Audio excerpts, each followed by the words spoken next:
El 30 de noviembre de ese año, el general Iñiguez lanzó por fin su chirinada.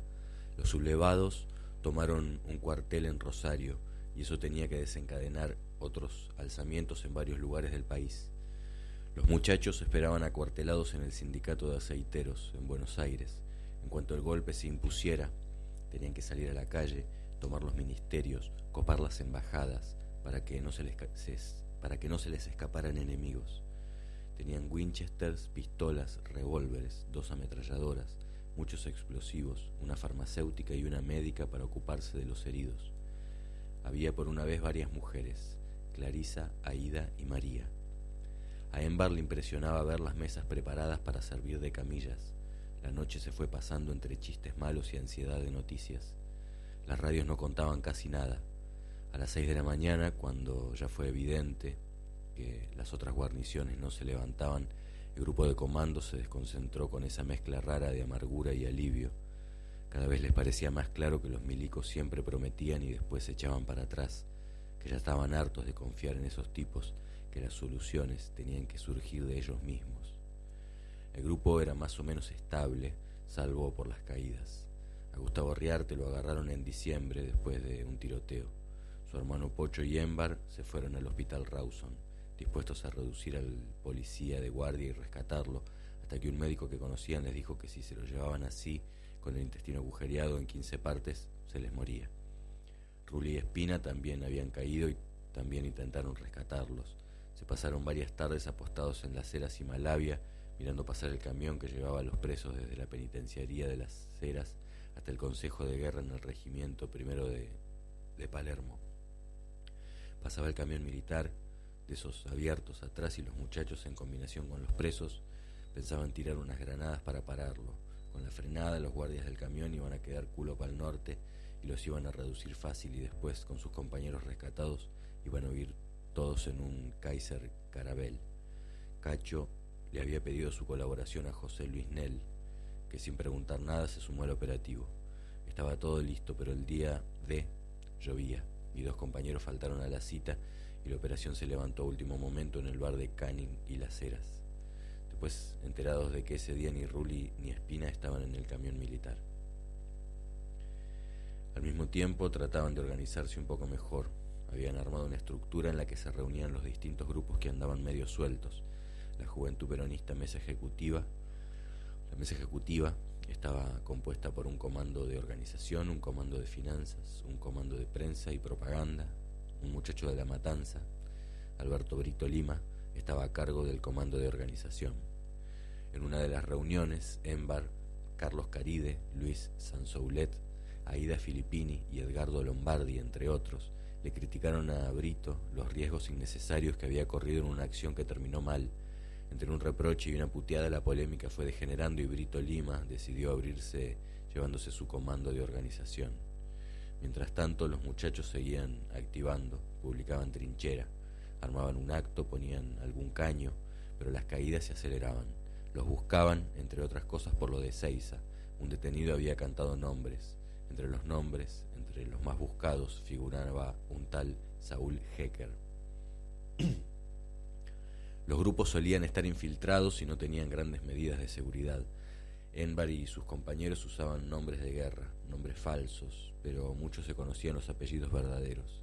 A Embar le habían puesto Seque, por sus iniciales EZE.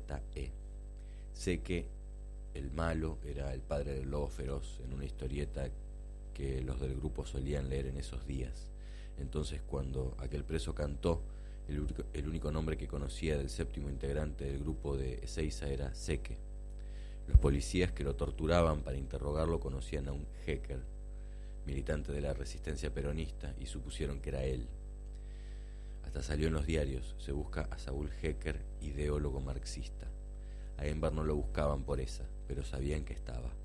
Esa mañana, el 4 de agosto de 1961, se había levantado temprano y se estaba vistiendo. Embar, hay 2 señores en la puerta, preguntan por vos, le dijo su hermana. Embar terminó de abrocharse el pantalón y se asomó a la puerta.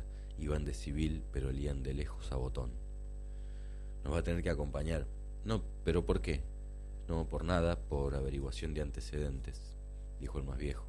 Entonces apareció la señora El Cadri, entre llorosa e iracunda. ¿Qué es lo que está pasando acá? Señora, su hijo está metido en actividades terroristas. Mi hijo, pero ¿cómo se le ocurre? Detrás de los dos oficiales venían 4 policías más, todos de civil. La patota entró en la casa, le preguntaron a Embar dónde dormía y él lo llevó a la habitación de sus hermanas. En la suya tenía dentro de una caja de aeromodelismo una granada y una pistola. En la confusión, Embar trató de decirle a su hermana mayor que se llevara la caja. La hermana no entendió.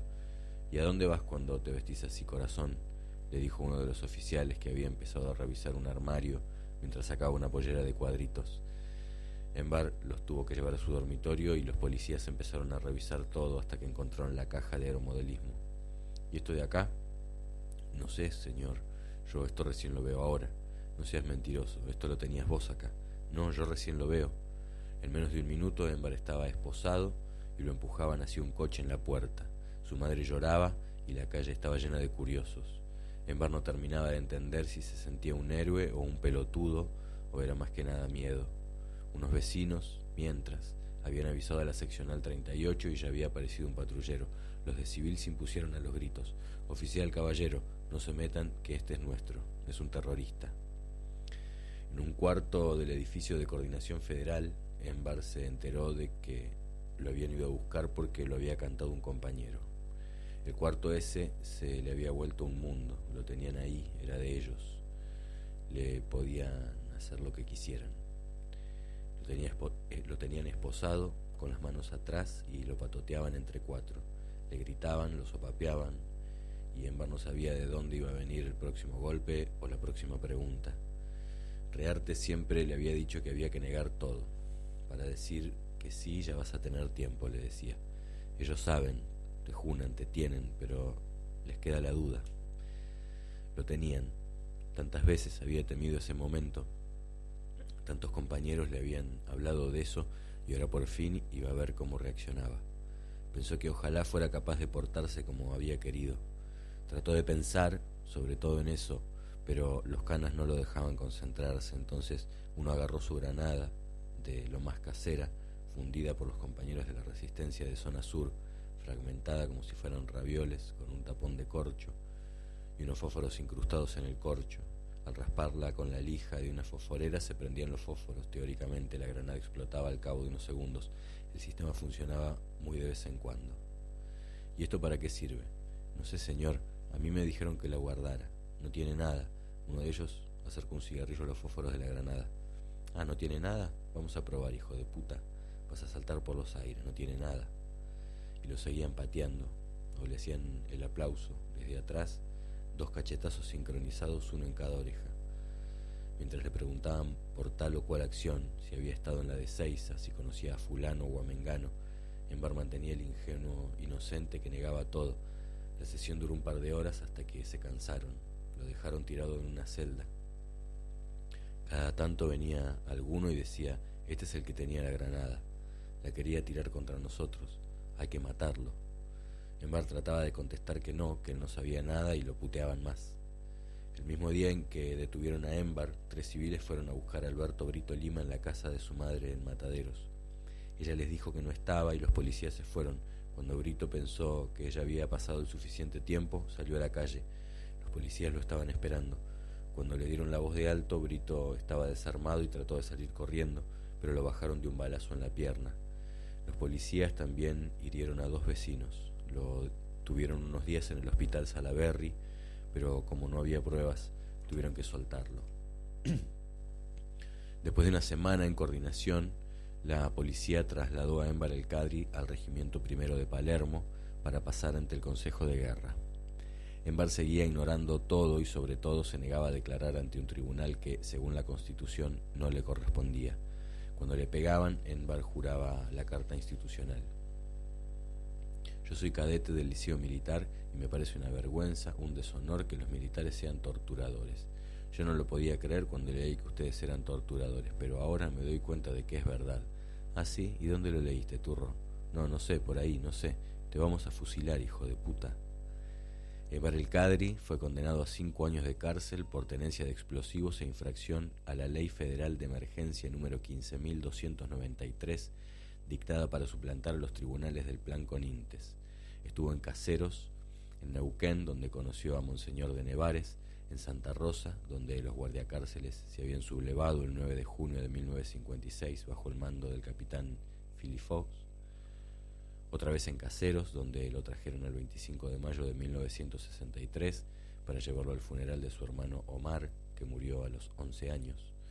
En esos días las cárceles no tenían pabellones especiales para políticos.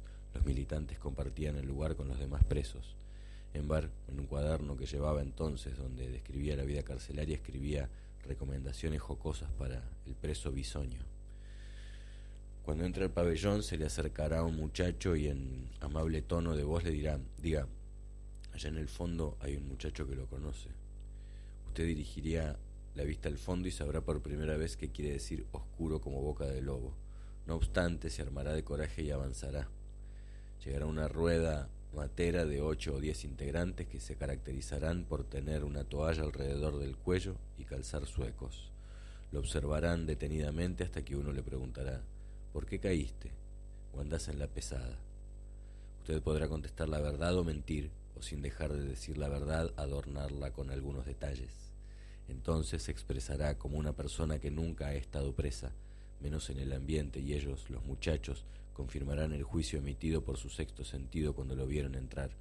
Lo tomarán por un gil y le harán pasar las 1001, así que es recomendable que usted se exprese al berre y en el lunfa, diciendo, por ejemplo: tuve un tiroteo con la yuta, le pegué un cuetazo a un tombo, pero se me trabó la máquina y el chino me agarró Bobby porque me quería mandar a la parrilla.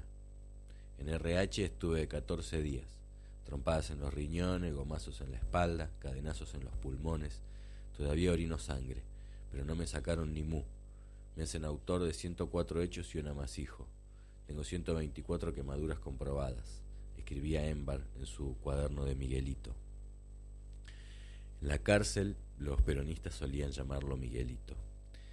En la cárcel, Enbar Miguelito conoció a muchos compañeros. La cárcel les dio a estos militantes, más bien aislados, de pequeños grupos, la posibilidad de ir haciendo los contactos que más tarde les permitirían crear estructuras nacionales, y además se anudaban amistades que durarían muchos años.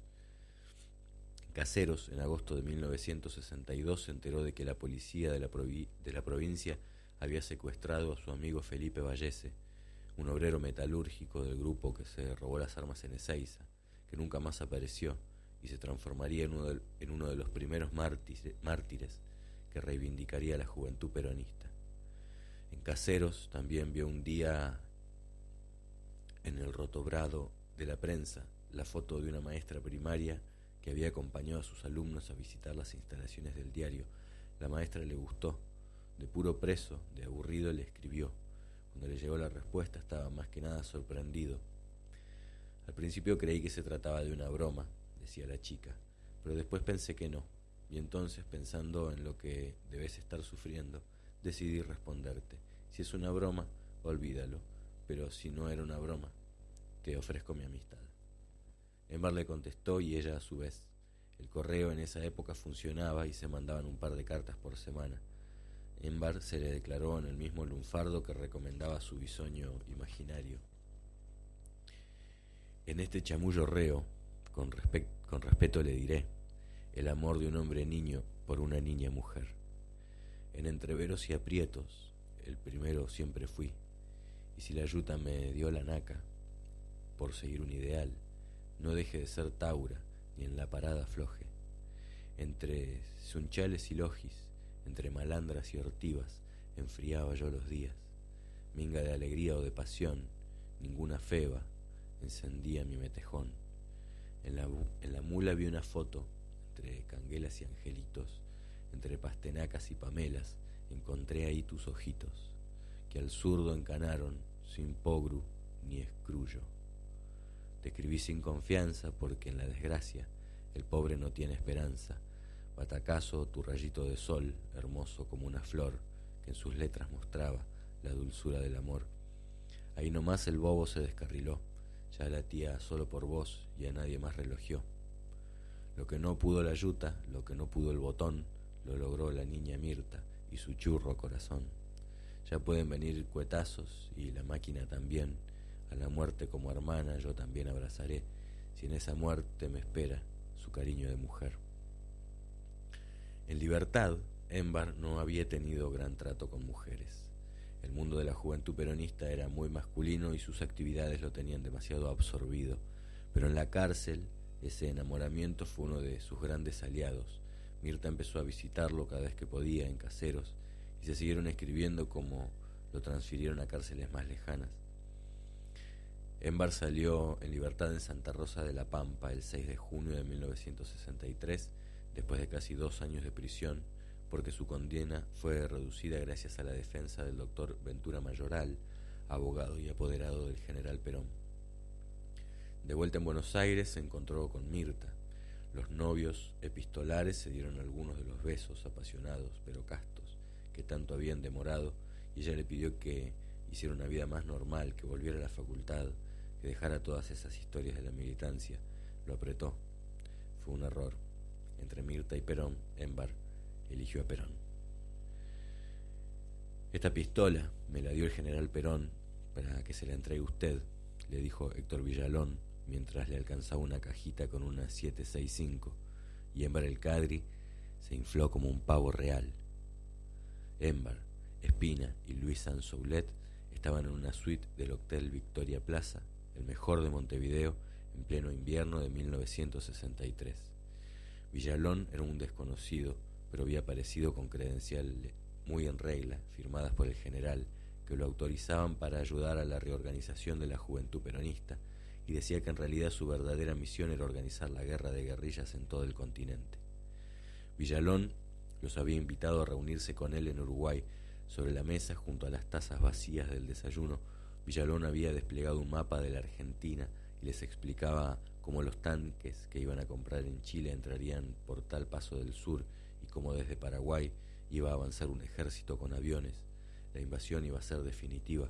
Cualquiera podría haber pensado que eran los delirios de un chiflado, pero a los muchachos los planes les sonaban a música divina. Era lo que siempre habían querido oír y venía avalado por las credenciales del general. Lo primero que vamos a hacer es mandarlos a ustedes a Cuba para que se entrenen en el manejo de los MiG-17, que van a ser los que encabecen la invasión, decía Villalón, y los muchachos se miraban excitados. Villalón les hablaba de Fidel Castro como quien habla de un amigo de siempre, lo llamaba el caballo, y también exhibía su intimidad con un famoso Barbarroja, que era el cubano que se ocupaba de todos los movimientos revolucionarios en América Latina. Los muchachos ya habían cambiado su juicio sobre Fidel y estaban muy impresionados. Además, quiero que de ahora en más todos los explosivos que hay en Buenos Aires los manejen ustedes. Mientras tanto, Villalón les dio 150.000 pesos para armar el congreso que tenían que organizar como Juventud Peronista.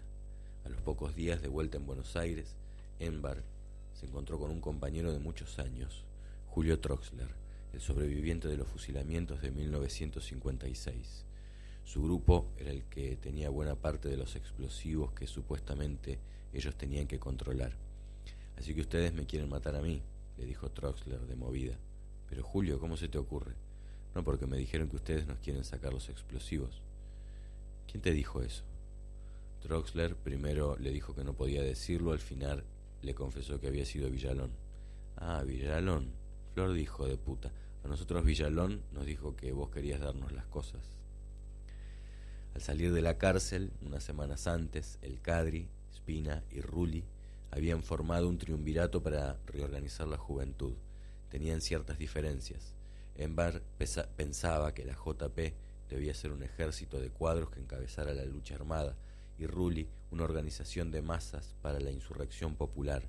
En esos días Émbar y Espina se enteraron de que Rulli, que no había estado con ellos en Montevideo, también había escuchado los cantos de sirena de Villalón y se había abierto. Se juntó con Gustavo Rearte. La unidad buscada se estaba rompiendo antes de empezar. Émbar estaba muy amargado. Rearte y Rulli estaban entre los compañeros más queridos. Ahí decidieron cortar por lo sano. Espina, Sansoulet y otros 4 salieron para Montevideo con la intención de secuestrar a Villalón y traerlo a Buenos Aires para aclarar las cosas. Pero el enviado se les adelantó. 2 días más tarde Caía preso en el bar La Paz de Corrientes y Montevideo. Dicen que su declaración fue un alarde de detalles y de buena memoria. La reorganización de la juventud, de todas formas, seguía siendo el objetivo. Tenían los 150.000 pesos de Villalón. Fermini colaboró con el Hotel de los Textiles en Valle Grande, Córdoba, y Bandor les prestó un par de coches para que recorrieran el país, convocando a los compañeros de las provincias. Émbar y los suyos no sabían manejar y Bandor puso también a los choferes. 2 compañeros de confianza, 2 muchachos dispuestos a todo. Les dijo el Lobo. Un auto lo manejaba Juan de Estéfano, el otro Herminio Iglesias. Eran apenas más grandes que ellos, tendrían 26, 27 años. Los respetaban porque habían estado en la cárcel y en muchas otras, pero se asombraban de que, cuando hacían noche en algún pueblo, no los acompañaran a tomar unas copas o al quilombo. Émbar trataba de explicar que tenían que mantener una conducta, que no podían gastarse la guita en esas cosas, y Herminio, entre sonrisas, les preguntaba si eran peronistas o curas, o troscos, o qué eran, pero las discusiones no pasaban de ahí. Fuera de eso, los unía el mismo entusiasmo por su tarea. A veces, cuando pasaban por algún lugar especialmente descampado, ponían un par de naranjas al costado del camino y hacían puntería. Émbar solía acertarles de movida, y también lo respetaban por eso. En poco tiempo recorrieron casi todo el país. Gracias a los contactos de la cárcel, sabían a quién había que ver en cada lugar. Hacían reuniones más o menos clandestinas con 10, 15 o 20, según hubiera. En cada lugar se nombraban delegados para el Congreso Reorganizador, y Émbar y los suyos les dejaban una cita para octubre en el Hotel Textil y la plata para el pasaje. La clandestinidad era relativa. Ilía acababa de ganar las elecciones y se suponía que el clima debía ser más democrático, pero el peronismo seguía proscripto.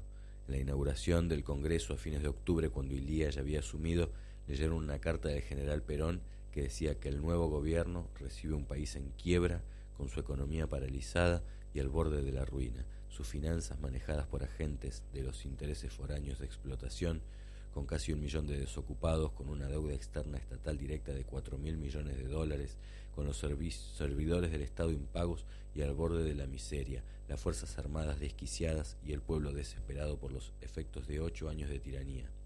Con semejante herencia, nadie puede gobernar como no sea con el concurso orgánico y patriótico de todos los argentinos, y en especial de la masa popular, dentro de lo que hace 20 años venimos sosteniendo. Los muchachos gritaban Perón, Perón, y saltaban entusiastas. El mensaje seguía. El doctor Ilía recibirá la banda y el bastón simbólicos, pero el poder y el gobierno permanecerán en manos de una banda de gángster uniformados que desde hace 8 años los vienen explotando en sus beneficios y en los de los intereses foráneos. Si el enemigo común de la civilidad son los mandos de ocupación, lo natural será que nos unamos contra ese enemigo común para desmontar sus fuerzas en forma de que no puedan seguir gravitando funestamente contra el país y su gobierno. El pueblo argentino apoyará cualquier esfuerzo hecho en este sentido, porque azorado por los terribles males del presente, está inclinado a hacer cualquier sacrificio por su liberación, ya sea colaborando en una situación justa como luchando cruelmente contra la continuidad de la injusticia. El grito seguía igual: Perón, Perón. En esos años las consignas no eran muy variadas. Cuando se callaban, más mensaje. Sí, desperdiciando la oportunidad que se les presenta, la pequeñez y la ambición dominan a estos hombres que la casualidad ha puesto en situación de decidir, se habrá perdido la última ocasión y las consecuencias serán imprevisibles, porque lanzado el pueblo en brazos de la desesperación, solo le quedará expedito el camino insurreccional y la lucha cruenta con todos sus efectos. El centenar de delegados cantó la marcha peronista con el fervor de quien se desquita y está por fundar algo. Esa misma tarde llegaron algunos que no habían sido invitados. Alberto Brito Lima apareció en un micro con 40 más, con bombos y cadenas. Los muchachos pensaron que había ido a romper el Congreso, pero al final lo dejaron hablar. Brito hizo un discurso muy peronista y después decía que había ido para evitar que se marxistizaran demasiado. Rearte también habló. No era el delegado, porque ya estaba organizando el movimiento revolucionario peronista, pero todos lo respetaban como un líder. Después de 2 días de discusiones, el primer congreso del movimiento de la Juventud Peronista sacó una declaración que decía, entre otras cosas, que los jóvenes peronistas se habían reunido con el sano y patriótico fin de servir a la patria con sacrificio y desinterés, en la convicción y certeza de hacerlo mediante la revolución peronista y dando cumplimiento a las expresas directivas del conductor del movimiento, único e indiscutido líder de los trabajadores, general Juan Domingo Perón, portando la inquietud de los compañeros de lucha de sus respectivas zonas, a los que juran interpretar con lealtad y servir con desinterés a los efectos de consolidar la unidad de acción, fortificar su organización y efectivizar toda tarea de lucha por la liberación de la patria. Y más adelante, la nueva etapa que se abre determina la hora cero de la liberación nacional y la juventud peronista, consciente de la responsabilidad de impulsar estas formulaciones para concretarlas en el plano orgánico, insta a todos los peronistas a la lucha revolucionaria total hasta sus últimas consecuencias. Y pedían, entre otros puntos, en lo político, 1. Derogación de todas las leyes represivas. 2. Amplia amnistía para todos los presos políticos y sociales. 3. Retorno inmediato e incondicional del general Juan Perón a la patria. 4. Restitución al pueblo de los restos de Eva Perón. En lo económico-social, 1. Implantación del control de Estado sobre toda la producción y el comercio exterior. 2. Organización del sistema bancario nacionalizándolo y poniéndolo al servicio del pueblo. 3. Expropiación total de los latifundios y bienes de la oligarquía terrateniente sin indemnización. Premisas estas que serán cumplidas cuando el peronismo vuelva al poder para felicidad del pueblo argentino. Y así sucesivamente. El plan estaba bien organizado. El 10 de noviembre, Enver iba a estar en la quinta de Puerta de Hierro de Madrid, enviado por la juventud a ver a Perón y entregarle las conclusiones del Congreso. Entonces le iba a decir al general que al otro día, aniversario de la muerte del Chacho Peñalosa, sus compañeros volarían monumentos de Sarmiento en todo el país. Era una manera de demostrarle que la juventud tenía poder de acción. Perón le iba a decir, bueno, todos me dicen lo mismo, pero al día siguiente iba a ver que de verdad habían volado todo, así que tendría que darse cuenta de que los muchachos estaban organizados de verdad. El plan estaba bien pensado y lo habían armado en 4 o 5 días. El Congreso de Vallehermoso había terminado a fines de octubre y Enver, con el mandato de la juventud, tuvo que ponerse a buscar la plata para el pasaje a Madrid. Primero fue a hablar con la conducción del movimiento, Cafiero, Iturbe y Sadi. Le dijeron que sí, que se lo pagaban, cómo no, pero que la plata iba a tardar un par de semanas. Él tenía que viajar ya mismo, porque si no todo el plan se desmoronaba, y se lo comentó a su padre.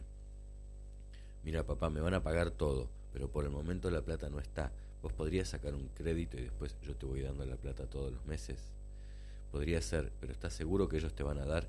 Sí, papá, me prometieron. Don Khaled entonces firmó 18 pagarés en una oficina de Air France en la calle Florida. Después, durante 1 año y medio, cada mes sería una lucha para que el movimiento le pagara la cuota. A veces, cuando las tensiones políticas entre jóvenes y viejos se erizaban, no había plata. Enver el Cadri llegó a Madrid el 8 de noviembre. Estaba deslumbrado.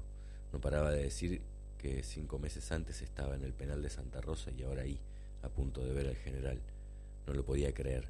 Tenía 22 años y le parecía que el mundo se le rendía sin una sola queja. Enver viajó con otros 3. Un tal Martín, sindicalista de la Resistencia del gremio de los jaboneros, un coronel Ortega, muy peronista y de esos que siempre estaban preparando alzamientos, y el Pelusa Bertelli, un dirigente de la Resistencia de Rosario, un hombre grande, muy nacionalista, del que se contaba que había estado en cantidad de expropiaciones, caños y otros hechos. Enver se sentía bien acompañado, eran compañeros que habían probado su peronismo en las calles y cárceles en la acción. Podía haber algunas diferencias de criterios o de ideas, pero en ese momento parecían secundarias. En el hotel donde se instalaron cerca de la Gran Vía, los esperaba la noticia de que Perón los iba a recibir a las 9 de la mañana siguiente. Cuando le dio la mano en ese escritorio de la casa de Puerta de Hierro donde el general solía recibir a sus visitas, Enver se quedó mudo. Perón tardó muy poco en dejar los saludos de cortesía y empezar a echar peste sobre Villalón. No me hablen más de Villalón, porque ese Villalón hizo todo lo contrario de lo que yo le había dicho. Le dije que no fuera a Montevideo y al primer lugar que va es a Montevideo. Montevideo es como Suiza en la guerra mundial, la cueva de todos los servicios no falta ni uno. Ahora están todos enterados y esto abortó y no me hablen más, ni quiero hablar más de él, ni me cuenten. El general estaba cabrero. Después les dijo que la táctica de la conducción había cambiado. Ya no se trataba de ir al enfrentamiento, sino de aprovechar el gobierno democrático de Ilía para tratar de volver al país. Les habló de la operación Retorno que estaba preparando para el año 64 y que entonces era un gran secreto. Les pidió que no lo comentaran con nadie, pero que dentro de ese marco tranquilizaran los ánimos. Él quería volver, les dijo varias veces, como prenda de paz y unidad entre los argentinos. Enver seguía callado, no podía creer que ese hombre por el que estaba dispuesto a dar la vida estuviera ahí, hablándoles. Era raro que Perón fuera tan parecido a sí mismo, a ese personaje de tantas fotos y carteles. Era raro que tuviera la misma sonrisa cachadora, los ojitos achinados, peligrosos, el pelo renegrido y la risa un poco floja, de mandíbula caída, que desaparecía en un segundo cuando el hombre quería. Era raro que Perón fuera tan Perón y que estuviera hablándole ahí, sentado en su escritorio, pero lo que le decía era lo contrario de lo que había ido a escuchar, y no terminaba de imaginarse qué les iba a transmitir a sus compañeros. Había llegado para explicar al general sus proyectos de agitación, sus intenciones revolucionarias, y se tendría que volver con las órdenes de tranquilizarse y aceptar el juego institucional. El encuentro fue breve, porque Perón tenía otros compromisos y quedaron en volver a la mañana siguiente. Cuando salieron los demás, le tomaban el pelo. Che, ¿te comieron la lengua los ratones? No, lo que pasa es que estoy muy emocionado. Sí, claro, pero tenés que hablar. Sí, seguro, mañana. Después en un café de la Gran Vía, los visitantes discutían las novedades. El aire olía a churros rancios. Enver estaba preocupado y les preguntaba cómo podía hacer para convencerlo al general de que no cambiara la línea tan de golpe. No, si Perón ya dijo que yo soy disciplinado. Él dio las directivas. Ustedes lo escucharon igual que yo. Tenemos que cumplir las directivas. No vamos ahora a discutir las directivas. Pero coronel, no. Si el general lo dice, aceptaba el coronel Ortega. Martín, el sindicalista, no estaba de acuerdo. Tiene razón Enver. ¿Qué vamos a decir a la vuelta? Vinimos con una postura revolucionaria y ahora nos volvemos con una postura pacifista, domesticados. ¿Qué vamos a decirle a los compañeros? Van a creer que nos vendimos. El coronel insistía con la verticalidad. Bertelli participaba poco.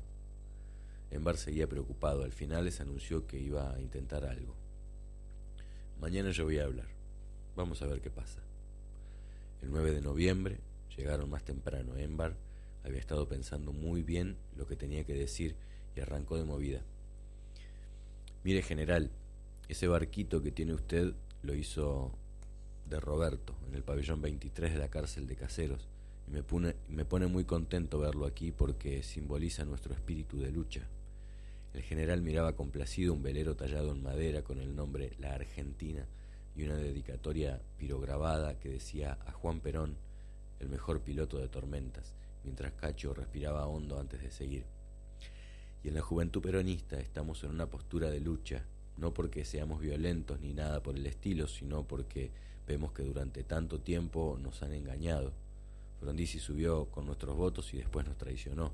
Los militares nos han prometido golpes y esto y lo otro, y un día que estaba nublado, otro que a mi mujer le duele la cabeza, otro día se hizo el golpe pero no sirvió para nada. Nosotros queremos organizarnos como se organizó Cuba, Argelia. Nosotros también queremos luchar. Usted mismo nos enseñó que hay que luchar. El enemigo ya nos ha mostrado que el único idioma que entiende es el de la violencia. Y creemos que con cambiar a dirigentes y sacar a Villalón y poner otro, o mejor, un conjunto, un grupo, un estado mayor, eso tendría que salir adelante, porque nosotros lo único que cuestionamos. Enver notaba que Perón quería interrumpirlo, pero seguía rápido, sin parar. Estaba un poco asombrado de su propia osadía, pero había pensado cada palabra detenidamente. Es un hombre que pretendió enfrentarnos, pero no la estrategia ni la metodología, y acá están mis compañeros que le van a confirmar que en todo lo demás estábamos de acuerdo con las instrucciones que usted le dio a Villalón, general.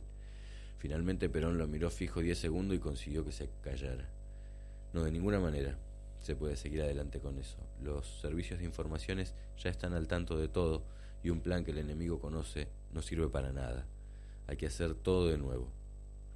Hemos perdido el factor sorpresa. Ellos ya saben todo lo que íbamos a hacer porque este inconsciente se instaló en Montevideo y yo le dije que no fuera a Montevideo, que era preferible se instalara en Rosario o en Avellaneda. De todas formas, ese es un problema del pasado. Ya les he dicho que lo que se impone en esta etapa es buscar la pacificación, la concordia entre todos los argentinos.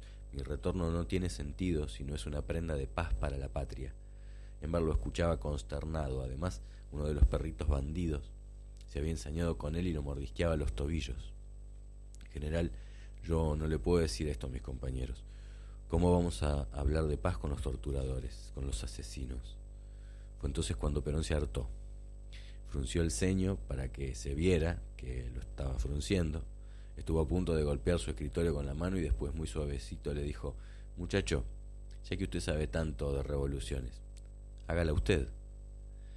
Embar le contestó demasiado rápido, parecía que se había dejado llevar por la calentura. Mire, general, si yo supiera cómo hacer la revolución, la haría para mí. Los otros tres lo miraron aterrados. Perón lo esperaba agazapado. Pero es con usted que la tenemos que hacer, general. Sin usted no la podemos hacer, porque usted es el único capaz de guiarnos en esta empresa. Es el mejor piloto de tormenta, como dice el barquito. Por eso estamos acá y por eso estamos dispuestos a dar todo por usted. El general se quedó un momento callado y después se rió, despacio, sin muchas ganas, y murmuró algo acerca de que le gustaba que sus muchachos fueran así, enérgicos, dispuestos a llevarse el mundo por delante. Todos los demás se rieron también. Martín, el sindicalista, trató de recomponer la situación. Bueno, claro, general, tiene razón, la pacificación, porque así le probamos a los gorilas que nosotros tenemos voluntad de unir al pueblo argentino, que nosotros somos más patriotas que ellos. El clima se fue distendiendo. Embar se había quedado apichonado, con el perrito mordisqueándolo. Poco después entró Isabelita para recordarle a su marido que los estaban esperando en alguna parte. Isabelita era joven y usaba un peinado muy complejo. El general tenía que irse y Embar todavía no le había dicho lo que venía a decirle. Tosió y la voz le salió desfallecida. General, nosotros, como pensamos que muchos grupos vendrán a decirle que tienen gente en todo el país, queríamos mostrarle que estamos realmente organizados. Entonces habíamos pensado que la mejor carta de presentación de nuestra organización era hacer una serie de atentados. El general lo cortó en seco. No. ¿Qué van a hacer? No, nada, general. Unos petardos, unas acciones simbólicas de volar algunos bustos de Sarmiento para recordar el aniversario de la muerte del Chacho Peñalosa y señalar que Sarmiento fue el responsable de la muerte del Chacho, que nosotros nos sentimos identificados y continuadores de esos caudillos del interior. No, párelo, no hagan eso. ¿No se da cuenta de que yo estoy preparando mi vuelta por la paz y la unidad de todos los argentinos? Tiene que pararlo, llame por teléfono, arréglelo de alguna manera. Pero general, ¿cómo? Ahora ya está todo en marcha, imagínese en todo el país. No, lo tiene que parar como sea. El perrito bandido seguía mordiéndole los tobillos. Enfrascado en la discusión, sin darse cuenta, Embar lo agarró del cogote y lo revolvió 1,5 metros. El perrito aterrizó con un chillido y desparramado de patas en la alfombra. El general lo miró casi con bronca. En el taxi sus compañeros le reprocharon su falta de tacto y su insistencia con el general. Estás loco, lo hiciste calentar al viejo, sos un boludo. ¿Y qué? ¿No estábamos de acuerdo todos? ¿No habíamos dicho que íbamos a decir esto y después me dejaron solo? No, lo que pasa es que vos tenés que comprender, porque el general tiene razón en lo que dice. Él no dijo que fuera definitivo, pero este año hay que parar porque él va a volver por la pacificación. Después, si no vuelve, entonces... Pero al final, ¿qué vamos a hacer? ¿Qué les voy a decir a los compañeros? Apenas llegaron al centro, Embar se fue a la telefónica, ahí mismo en la Gran Vía, a tratar de hablar con Luis Samsoulet. Luisito, el viejo me cagó a pedos, hay que levantar todo. ¿Cómo? ¿Pero vos estás mamado? No, pero el viejo dijo que hay que parar. Pero carajo, ¿cómo te dijo eso? Bueno, no te puedo explicar, pero me lo dijo. ¿Qué hacemos? Puta, el viejo te convenció también a vos, los convence a todos. ¿Qué hacemos, Luis? No lo vamos a poder parar. ¿Y qué hacemos? Decile que voy a hacer todo lo posible, pero no creo que me den bola, no paramos un carajo. Y bueno, metele, le voy a decir que no pude hablar con ustedes. El 11 de noviembre de 1963, en varias ciudades argentinas, saltaron bustos de Sarmiento por los aires. En Viedma, la noble testa acabó en el río. En el Nacional Sarmiento de la capital, un par de desaforados con dulce de leche y barra a la cabeza lo ataron al paragolpes de un Peugeot 403, lo arrancaron y lo arrastraron por la calle Libertad. En San Juan pintaron la pared de la casa natal con unas tacuaras y lo firmaron como Juventud Peronista.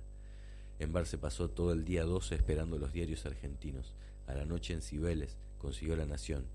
Hacía un frío de perros. En la primera página un artículo anunciaba graves atentados contra Sarmiento en todo el país, y más allá hablaba de la barbarie y la incultura ya habituales en ciertos grupos políticos. Enver no sabía si alegrarse o preocuparse más todavía. El 13, Enver el Cadri y sus 3 compañeros tenían que volver a Puerta de Hierro a despedirse del general, antes de volar para la Argentina. Mientras hacían antesala, los atendió un secretario de Perón, un tal Aljarbe, que también era hijo de libaneses y había simpatizado con Enver. Aljarbe, ¿el general leyó La Nación? Sí. ¿Sabe lo que me dijo? Me dijo, léamelo de nuevo. 2 veces se lo tuve que leer. Se lo veía contento.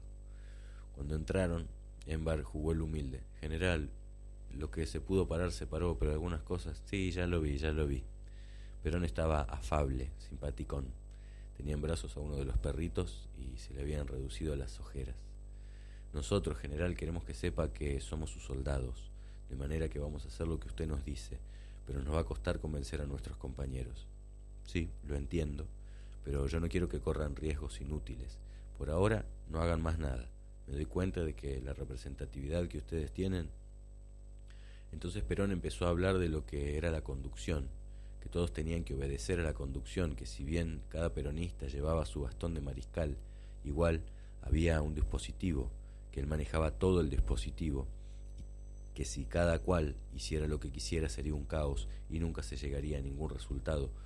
Cuando terminó su lección sacó una carta de 4 carillas manuscritas y se la atendió a Enver. La carta estaba dirigida al movimiento de la Juventud Peronista y abajo decía Don Enver el Cadri. En estos días las cartas de Perón valían su peso en oro en las internas del movimiento. La carta era un privilegio, pero Enver se preocupó. General, le agradezco mucho. Una carta suya para nosotros es invalorable, pero nosotros no queremos personalizar. Si yo la llevo así, con mi nombre, los compañeros van a creer que yo vine a buscar una carta suya para avalarme. Nosotros queremos tener una conducción colectiva, no caudillos. En el movimiento siempre hemos tenido problemas con los pequeños caudillos. Pero no me hable de caudillos, ojalá tuviéramos caudillos, le gritó Perón. Decididamente Enver el Cadri no conseguía decir lo que Perón quería escuchar.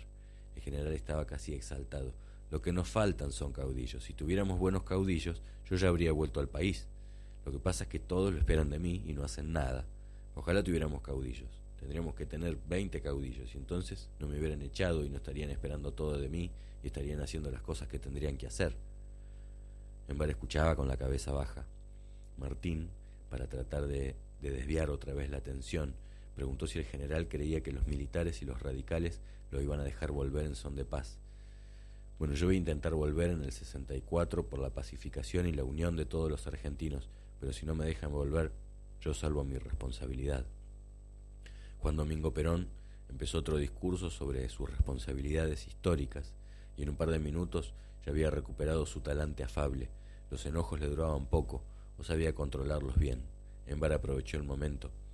General, entonces hasta el 31 de diciembre nosotros estamos por la pacificación, la unión de todos los argentinos. Pero si el 1 de enero del 65 usted no volvió, nosotros quedamos en libertad de acción. Por supuesto, ya veremos. Pero no se preocupe, ya va a ver cómo el año que viene me tiene en Buenos Aires. Habían vuelto la calma y la concordia. Perón agarró un frasquito del escritorio y borró con aplicación la línea que decía Enver el Cadri. Después agitó en el aire la hoja para que se secara. Así no va a tener problemas de personalismo. A Enver le pareció que el general era una especie de padre de familia que te pega, te sermonea y después te premia. Cuando llegó a Buenos Aires, sus compañeros lo recibieron con bastante escepticismo. Lo habían mandado con una idea y lo veían volver con otra totalmente distinta, y que además reducía mucho sus posibilidades de participación y abría el juego a las estructuras más institucionales. Embar estaba un poco decepcionado, pero por otro lado suponía que el general le había dado las órdenes correctas. Él era la conducción estratégica, el que tenía todos los datos, las llaves de todo, y además era muy difícil sustraerse al recuerdo de su magnetismo. Cuando sus compañeros se ponían muy duros, Embar trataba de tranquilizarlos con la cuestión del plazo. Y bueno, hay que quedarse piolas hasta fin del año que viene, pero después, si no lo dejan venir o lo cagan, ahí sí que no nos para nadie.